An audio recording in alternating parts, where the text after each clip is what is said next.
BNP সরকার কর্তৃক জামাত NCP কি already managed হয়ে গেছে? দর্শক, বিএনপি সিরিয়াসলি চেষ্টা করছে কিংবা করবে জামাত এনসিপি কে ম্যানেজ করে প্রয়োজনে কিছু সুযোগ সুবিধা দিয়ে, প্রয়োজনে ভয় দেখিয়ে যে তোমাদের মাঠ পর্যায়ের কর্মীরা তারা যদি নিরাপদ থাকতে চায় তাহলে এইটা মেনে নাও, এগুলো নিয়ে বাড়াবাড়ি করবা, আমরা গ্রেপ্তার শুরু করে দেব, জুলুম শুরু করে দেব। নানান উপায়ে জামাত এনসিপি কে ম্যানেজ করে সরকার চালানোর চেষ্টা করবে বিএনপি, এটা অনিবার্য। কিন্তু জামাত এনসিপি কে already managed, that is great question. এখন পর্যন্ত বিরোধী দল হিসেবে জামাত এনসিপির যে ভূমিকা, এটা যথেষ্ট সন্দেহজনক এবং অত্যন্ত দুর্বল। এখন যথাযথভাবে যদি ভূমিকা পালন করতে না পারে তাহলে যে 40% জনসমর্থন জামাতের আছে সেটা কিন্তু থাকবে না, আর ভূমিকা যথাযথভাবে হলে সমর্থন বাড়বে। আমি একটা বিষয় বলি যে নির্বাচনের পর থেকে এখন পর্যন্ত জামাতের যে ব্যর্থতা, তাতে এই মুহূর্তে যদি তারা কোনো বিক্ষোভের ডাক দেয়, তাদের নেতাদেরই একটা বড় অংশ এখন পাবে না, তারা রাজপথে নামবে না বিএনপির ভয়ে। বিএনপি তাদেরকে ক্ষতি করতে পারে এই ভয়ে।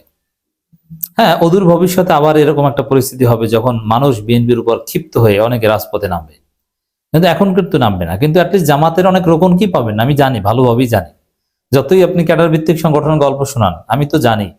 কারণ নির্বাচনের পর জামাতের সব উইংগুলো কার্যত ইনএক্টিভ হয়ে গিয়েছে, গাছাড়া ভাব, এবং কোনো তাদের মধ্যে তাদের ইন্টারনাল যে উইংগুলো এগুলো ফাংশন করছে না, আমি জেনে বলছি। এবং বিরোধী দল হিসেবে যে ভূমিকা পালন করা দরকার এটা করতে পারছে না, এমনকি এনসিপিও না।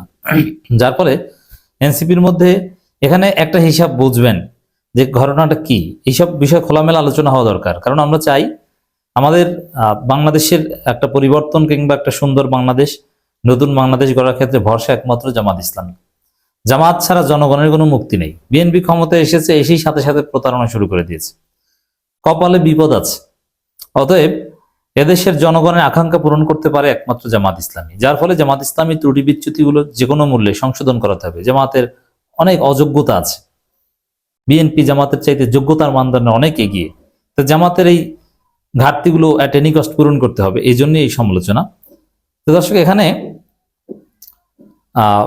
বিরোধী দল হিসেবে অনেকেই সন্দেহ করছেন যে বিরোধী দল হিসেবে জামাত আসলে কোনো কার্যকর রোল প্লে করতে পারবে কিনা, না এনসিপি কে এগিয়ে আসতে হবে, এনসিপি কি প্রধান বিরোধী দল হতে হবে, আর জামাত এনসিপি অলরেডি ম্যানেজড কিনা। কারণ বিএনপি সংবিধান সংস্কার পরিষদের শপথ নেয়নি, তা শপথ নেয়নি, জামাত এনসিপি নিয়েছে, ইটস গুড, আমি নেয়ার বিরোধিতা করি না। অথবা নিলেও একটু লেটে নিতে পারত, একটা নির্দিষ্ট সময়ের পর নিতে পারত। যথেষ্ট সময় আছে, যে একটা সময় পর্যন্ত শপথ না নিলে আসন ফাঁকা হয়ে যাবে, সেই সময় পর্যন্ত অপেক্ষা করতে পারত যে বিএনপিকে শপথ নিতে হবে। যাই হোক, নিয়েছে। কিন্তু বিএনপি কোনো শপথ নেয়নি। বিএনপি কিভাবে জুলাইকে অস্বীকার করা শুরু করেছে, সরাসরি এই বিষয়ে স্পষ্ট কোনো বক্তব্য জামাত এনসিপির পক্ষ থেকে আসেনি, ইনস্ট্যান্ট কোনো কর্মসূচি আসেনি।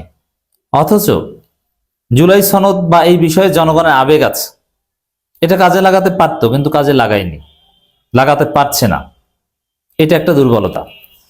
এরপরে দেখেন, প্রথম দিনেই সংবাদ মাধ্যমের উপর যে এক প্রকার হামলা, এটা ভয়ানক, এটার দীর্ঘমেয়াদী প্রভাব মারাত্মক। এখন সংবাদ মাধ্যমের উপর হামলা করা হচ্ছে, এর অর্থ হচ্ছে অদূর ভবিষ্যতে একটা ফেসিবাদ কায়েম করা হবে, সংবাদপত্রের গণমাধ্যমের ত্রুটি চেপে ধরা হবে, মত প্রকাশের স্বাধীনতা থাকবে না। এই জন্যই সাংবাদিকদের চাকরিচ্যুতি বা নোটিশ এগুলো শুরু হয়েছে। তো দর্শক, এই জায়গায় এটার বিরুদ্ধে জামাত এনসিপি কি করেছে, না পারছে, যাদের চাকরি চলে যাবে এখন পর্যন্ত যায়নি, অথবা এই মাহবুব মোর্শেদের যে ঘটনা, যে মব করা হয়েছে, এখন ওই ক্ষতিগ্রস্ত সাংবাদিকদের পুনর্বাসন করার সক্ষমতাও জামাত রাখে না, এনসিপি রাখে না, কারণ তাদের কোনো মিডিয়া নেই, পুনর্বাসন করবে কিভাবে? অন্য কোনো চাকরি দিবে তাও তো পারবে না। বরং ইসলামী ব্যাংক এইসব এগুলো জামাতের দখলে থাকবে না। ইসলামী ব্যাংক নিয়ে ঘটনা অনেক কিছু ঘটবে, দেখবেন যাদেরকে চাকরিচ্যুত করা হয়েছে এটা নিয়ে অনেক জটিলতা ঘটবে, যার ফলে ইসলামী ব্যাংকের উপরও জামাতের পরিপূর্ণ নিয়ন্ত্রণ থাকবে না, এটা আমরা অনুমান করতে পারি। এখনো জামাতের শক্তিশালী নিয়ন্ত্রণ নেই, শেয়ারগুলো জামাতের হাতে নেই। তবে ইসলামী ব্যাংকের পরিচালনা পর্ষদ বা যারা চাকরি করে তাদের একটা বিরাট অংশ জামাত তো এটাও আরো মিনিমাইজ হতে পারে। আগের জায়গায় দখল পূর্ববর্তী সেই 17 সালের আগের জায়গায় ফিরে যাবে বলে মনে হচ্ছে না।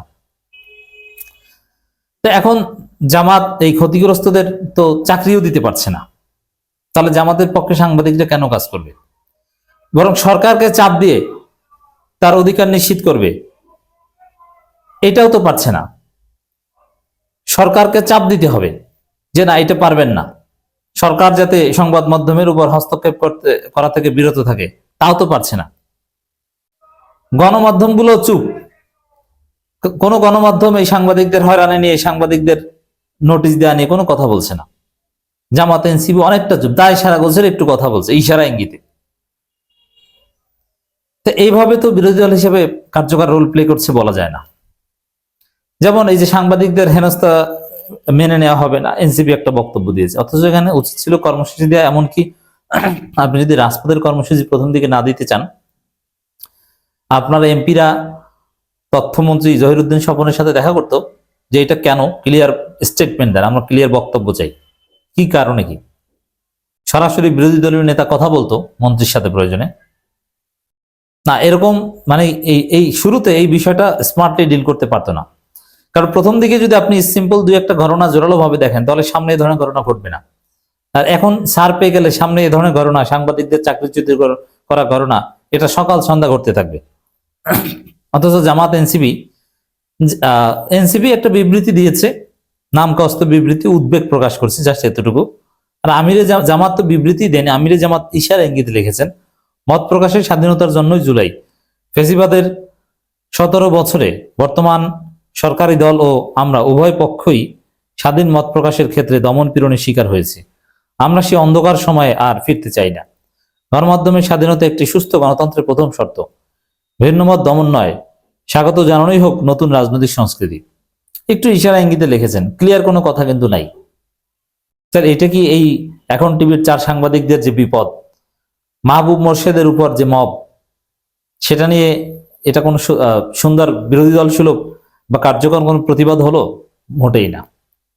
এবং বিএনপি যে জুলাই সনদকে অবজ্ঞা করছে, শপথ নিল না সংবিধান সংস্কার পরিষদ, তার বিরুদ্ধে কার্যকর কিছু জামাত কি করতে পেরেছে বা এনসিপি কোনো ক্লিয়ার বার্তা জাতিকে দিতে পেরেছে? না, এমন হয়ে গেছে বিএনপি এটা মানবে না, কিছু করার নাই, আমাদের সহ্য করতে হবে, এরকমই।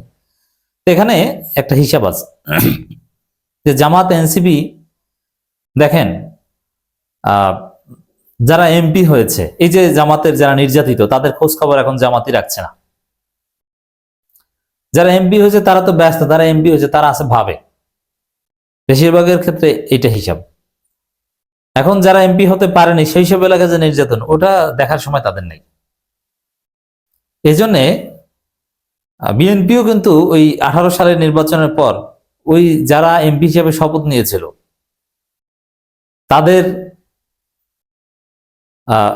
শপথ নিয়েছিল, তারা ওই সুযোগ সুবিধা নিয়েছিল, তাদেরকে পদত্যাগ করাতে অনেক কষ্ট হয়েছে বিএনপিকে, মাত্র 6-7 জনের হিসাব। তো এরকম যারা এমপি হয়েছে তারা